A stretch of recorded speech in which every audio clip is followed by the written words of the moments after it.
وزیرآباد سے محمد راحیل امجد کی رپورٹ کے مطابق اسسٹنٹ کمشنر وزیرآباد عبدالقدیر خان زرغون نے تحصیل ہیڈ کوارٹر ہسپتال کا اچانک دورہ کیا۔ ہسپتال کے مختلف شعبہ جات کی تفصیلی جائزہ لیا۔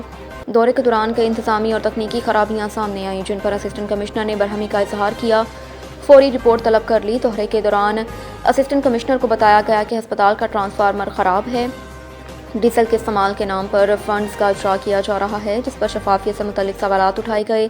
صفائی کی ناقص صورتحال پر بھی شکایات موصول ہوئیں، جن میں گندگی، خراب ڈرین لائنز اور پینے کے پانی کے لیے استعمال ہونے والے پائپوں کی بوسیدگی شامل۔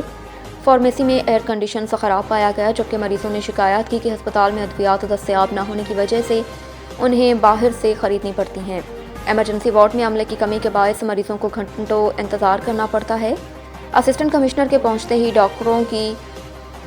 ڈاکٹروں کی فہرستیں آویزاں کی گئیں، جبکہ معمول کے دنوں میں یہ سہولت ناپید ہوتی ہے۔ ہسپتال کی OPD میں مریضوں کی لمبی قطاریں تھیں۔ عملے کی غیر حاضری واضح طور پر دیکھی گئی۔